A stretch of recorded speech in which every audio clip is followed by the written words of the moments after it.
मजा आ गया कुणाल।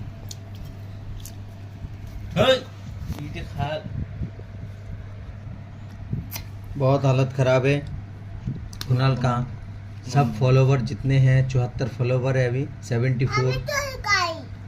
हाँ ये देखो सब लोग थोड़ा सा किसको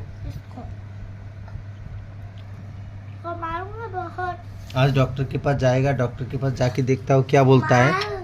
बोलता है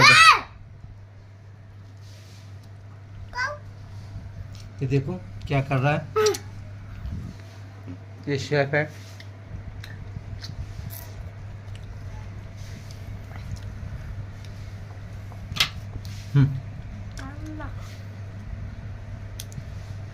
जल्दी फिनिश करो।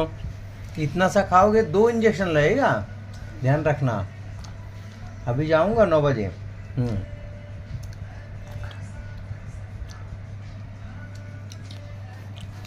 तो शू